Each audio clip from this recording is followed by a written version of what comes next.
غالب نہیں آ سکتا۔ یہ واضح طور پر موجود ہے کہ اس نے یہ علل اعلان کہا، رمبکے والوں کو رپورٹ جا کر دی کہ اگر اس حالت میں بھی تمہاری جنگ ان کے ساتھ ہو جائے کہ ان کے ہاتھ میں کچھ نہیں، نہ ہتھے ہیں، نہ تلواریں ہیں، نہ ڈھالے ہیں، وہ مات عمرے کے ارادے سے آ رہے ہیں، لیکن اگر ان ہتھوں کے ساتھ بھی اور تمہارے پاس سامان حرب و جنگ پورا ہو، علاقہ بھی تمہارا ہو،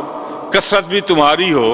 جنگ میں تجربہ کار لوگ بھی تمہارے ساتھ ہوں، لیکن پھر بھی غالب محمد کے غلام آئیں گے، تم ان پر غالب نہیں آ سکتے۔ مکے والوں نے کہا کیا ہو گیا تمہیں؟ ساز و سامان ہمارے پاس، علاقہ ہمارا، کثرت ہماری، اور وہ نہتے، اور وہ غالب کیسے آئیں گے؟ انہوں نے کہا میں نے کیسر و کسریٰ کے دربار کا ادب بھی دیکھا ہے، وہاں کا پروٹوکول بھی میرے سامنے ہے، کیسر و کسریٰ کے درباروں میں میں گیا ہوں، لیکن جو ادب، جو تعظیم محمد کے غلاموں میں نے ہوتی دیکھی ہے، محمد کی کسی دربار میں ایسی مجھے نظر کہیں نہیں ہے۔ ان کے ماننے والے، ان کے صحابہ کرام، ان کے جانثار وفادار میں نے اپنی آنکھوں سے دیکھا ہے، بار بار دیکھا ہے، بغور دیکھا ہے، ایک مرتبہ نہیں بار بار دیکھا کہ جب وہ وضو کرنے کے لیے بیٹھتے ہیں، وضو کا ارادہ فرماتے ہیں، تو ان کے غلام ان کے قریب آ کر اس طرح جمع ہو جاتے ہیں کہ بھیڑ لگ جاتی ہے، اور ہر ایک کی یہ تمنا ہوتی ہے، آرزو ہوتی ہے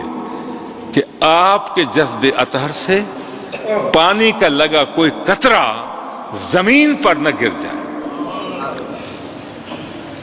وہ اپنے ہاتھ آگے پھیلا دیتے ہیں، اپنی جھولیاں آگے کر دیتے ہیں، اور اپنے آقا مولا علیہ السلام کے جسم پاک سے، اعضائے مقدسہ سے لگے ہوئے پانی کا کوئی قطرہ زمین پر نہیں گرنے دیتے۔ اور میں نے دیکھا ہے کہ جب وہ لعاب دہن اپنے فم اقدس سے خارج کرنے کا ارادہ فرماتے ہیں تو ان کا تھوک مبارک وہ بھی زمین پر ان کے غلام نہیں جانے دیتے، اپنے ہاتھ آگے کر لیتے ہیں، اپنی جھولیاں پھیلا لیتے ہیں، اور اگر کسی خوش نصیب کو آپ کا لعاب دہن میسر آ جاتا ہے، مل جاتا ہے، تو مل کر اپنے چہرے پر ملتا ہے، اپنے سینے پر مل دیتا ہے، اپنی آنکھوں کو ٹھنڈا اور روشن کرتا ہے، اپنے چہرے کو روشن اور منور کر لیتا ہے، مگر اپنے آقا کا لعاب دہن پاک کوئی قطرہ زمین پر نہیں جانے دیتے۔ لعاب دہن تو اپنے مقام پر،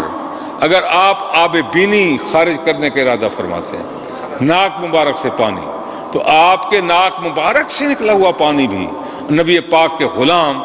وہ ہاتھوں ہاتھ لے لیتے ہیں اور اپنے چہروں پر ملتے ہیں، اپنے سینے پر کو روشن کرتے ہیں اور مل لیتے ہیں۔ تو جو قوم اپنے آقا و مولا کا لعاب دہن زمین پر نہ جانے دیں، آب بینی کو زمین پر نہ جانے دیں، وہ اپنے ہوتے ہوئے اپنے نبی کے خون کو کس طرح جانے دیں گے زمین پر؟ معلوم ہوا بے شک اگرچہ جنگ میں ہتھیار کام آتے ہیں، ساز و سامان حرب ہونا چاہیے، کام آتا ہے، مگر فتح کی دار و مدار اور کامیابی کا دار و مدار ہتھیاروں پر نہیں ہے، نبی پاک کے ادب پر ہے، نبی پاک کی تعظیم پر ہوتا ہے۔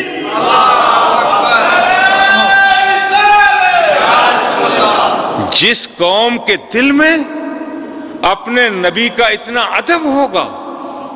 احترام ہوگا، تعظیم ہوگی، اس قوم کو کوئی مٹا نہیں سکتا، اس پر کوئی غالب نہیں آ سکتا۔ گو صحابہ کرام کے ہاتھ ساد و سامان حرب سے خالی ہیں، لیکن دشمن بھی گواہی دے رہا ہے، جو اس وقت تھا دشمن پہلے، جو دشمن بھی گواہی دے رہا ہے کہ تم اس پر غالب نہیں آ سکتے، غالب وہی آئیں گے جن کے دل میں اپنے آقا کا اتنا ادب اور اتنی تعظیم ہے۔ اور فرمایا اس قدر ان کی تمنا ہوتی ہے، آرزو ہوتی ہے کہ نبی پاک کے جسم اثر سے لگا پانی کا کوئی قطرہ زمین پر نہ جائے، اتنی بھیڑ ہو جاتی ہے، اتنا ازدحام ہو جاتا ہے، اور صحابہ کرام اس قدر اکٹھے ہو جاتے ہیں کہ قادو ان یقتتلوا علی وضوئہ، یہ بخاری شریف کے الفاظ ہیں کہ یوں لگتا کہ دوڑ دوڑ کر جو آ رہے ہیں، یہ بھیڑ جو لگ رہی ہے، یہ اجتماع جو ہو رہا ہے، شاید یہ آپس میں لڑ پڑیں گے۔